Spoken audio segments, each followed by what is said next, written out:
Welcome back, brothers and sisters. I am Braden. This is Langley Outdoors Academy, and thank you for stopping by. All right, guys, in tonight's episode, we are going to dive into the newest gun control talks that we've been hearing about from Washington, D.C. Now, I'm sure you guys are aware this is the new hotness right now because all the attention is focused on what's going to happen, whether it's going to be gun control, gun rights, what is going to happen here? Is it going to be federal level or state level? Well, what I'm going to show you tonight is I'm going to put together all the little pieces that I've been catching from across the board, all the way from Schumer to Mitch McConnell to what the negotiations are taking place.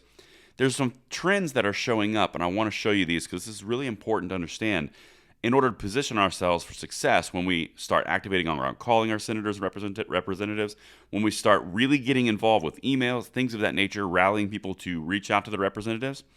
This is incredibly important. So there's about 3 directions that I think are completely possible, and that's what we're going to talk about tonight.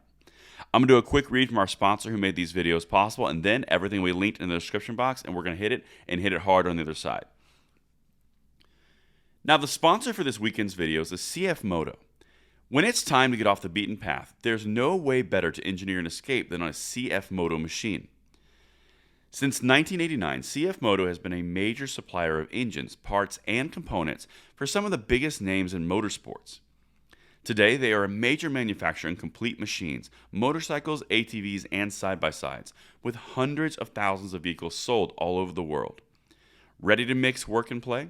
CF Moto machines provide an exciting adventure for the whole family, with over 500 dealerships in the U.S. making customer service a top priority. Riding without a compromise and in style has never been easier, and thank you so much to CF Moto, and there's a link in the description box below if you'd like to find out some more. But let's dive into this. What is most likely? What are they going to do? What are the gun control proposals? How are they going to try to overcome that 60 filibuster number that they're always hitting on? Okay? I'm going to walk you through a few of the things that kind of set up and paint the scenario, and then I'm going to walk you through the actual things that are being discussed, at least in my opinion, that are most likely. So on the far left Democrat side, you've got Chuck Schumer. We did a video on it yesterday. Chuck Schumer is painted into a corner. He can't do anything too extreme on the gun control side, the progressives' desires, because the people in the purple states, his Senate caucus, is actually in trouble. They're vulnerable because they're behind in the polling. So Schumer is trying to protect those seats and maintain his power in the Senate. That's an important piece because on the other side of that, the progressives are calling for AR-15 bans, for magazine bans. They're calling for everything, background checks, get the votes on the record. At the same time, those same moderate Democrats who are vulnerable are saying, if we're just going to do accountability votes, it only ends up hurting us per history in 2013. Again, check out those videos yesterday where I go into that a little bit more deeply. Now, on the Republican side, you've got Mitch McConnell, who has authorized Senator Cornyn from Texas to begin negotiations with Chris Murphy. Now, the interesting thing about this is, in the past, they've been talking about gun control reform from a standpoint of background checks, some FFL dealers, like the stuff that they would like to at least discuss on is not the main things that the far left wants to do on AR bans and mag bans, things of that nature. So that's where we're sitting. You got the right who's doing that. You got the left. You've got McConnell who's authorized it, and Schumer has held the vote. Now he's going to force one later in the week. Now that leaves a very interesting scenario. Check out these quotes. I'm going to show you what is happening. And like I said, everything is linked in the description. Now, a small group of Democratic and Republican senators have formed a bipartisan negotiating group in hopes of reaching a modest deal on gun control legislation. Senate Minority Leader Mitch McConnell on Thursday gave the green light to bipartisan talks, revealing that he and John Cornyn, or one of the advisors, are negotiating with Democrats. Now, this is important. That word modest is crucial because John Cornyn straight up said nothing that infringes the rights of law-abiding citizens, which rules out AR bans, mag bans, and a lot of other things, specifically around the background check, lots of things that could be not great for Second Amendment rights. The group said they are focusing on background checks and encouraging states to set up red flag laws to prohibit people deemed dangerous to themselves or others from owning firearms. Now, what's interesting about that is they specifically said encouraging states to set up red flag laws, not encouraging Congress to set up red flag laws. Of course, I'm not a big fan of national red flag laws, but for them to say state level pressure, that's interesting, almost like they're shifting it to the states. When they encourage background checks, that's already in place from H.R. 8 and 1446, which doesn't have the votes. It hasn't had the votes, and it still doesn't have the votes. So where does this leave us? That's where it gets really interesting. The players involved are Democratic Senators Chris Murphy, Joe Manchin, Kirsten Sinema, Martin Heinrich, and Richard Blumenthal. Attending the lunch, Republican Senators Susan Collins, Pat Toomey, Lindsey Graham, and Bill Cassidy, who joined by phone. These are the people who are negotiating pros, cons, trying to figure something out in the middle, is what they're trying to say here, okay? Now, this is only the second time they've talked, but here's kind of where they're going, or at least what they've released at where they're going. This was their second gathering, one of the sources said. And while it's still very early in their discussions, a few of the senators suggested that there might be most consensus around red flag laws and yellow flag laws. Now, the video this morning I did, yellow flag laws, I walked through that because that caught my attention. Yellow flag laws are essentially the same thing as red flag laws, except yellow flag laws can only be done by law enforcement in order to appeal to a court to take your firearms, versus red flag laws can be like family members, teachers, pastors, stuff like that. So it's public access versus yellow flag laws are only law enforcement access. That's a very brief synopsis.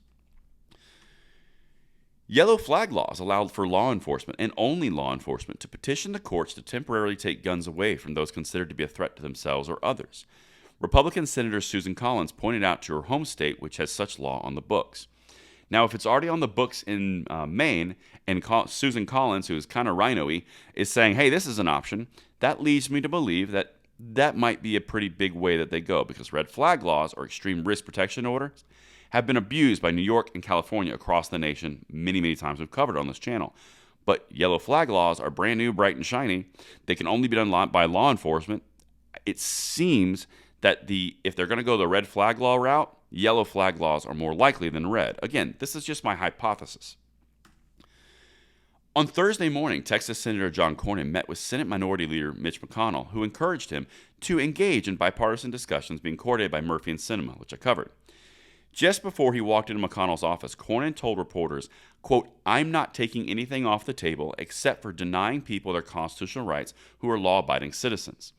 That right there is incredibly important, because if this is the guy negotiating for our gun rights across the board, and he truly stays to you're not infringing upon the constitutional rights of law-abiding citizens, that takes off AR bans, that takes off mag bans, that takes off a lot of different things that would infringe upon the rights of law-abiding citizens.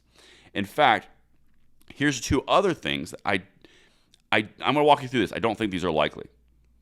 Other ideas being discussed include increasing the age limit. Okay, so just pausing that for a second.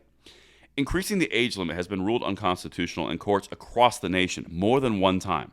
That's highly unlikely. And the only reason that I say that is because the previous court cases, which have been decided, or at least in the court system, not supporting that across the board. That's very important. Or requiring a special license for semi-automatic weapon sales. That would go under the qualification of infringing upon Second Amendment rights of law-abiding citizens, because you're forcing the government's permission to get a semi-automatic weapon. Not rifle, weapon. That would be any pistol.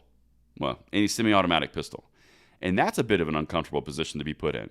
So if you're looking at the top three choices here, and they're saying increasing the age limit, they can't do that because it's unconstitutionally been ruled that way, and as such, they're probably not going to get the votes that need to get to over the 60 threshold for semi-automatic licensing, which leads you kind of to that yellow flag law situation. I don't think that they're going to have the votes to get red flag laws nationally. However, yellow flag laws, like I alluded to, is bright and shiny.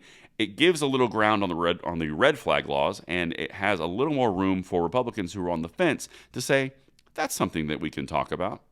And that's kind of my gut. My gut is leaning towards yellow flag laws. I think that's the direction that they're going to go, but we'll see.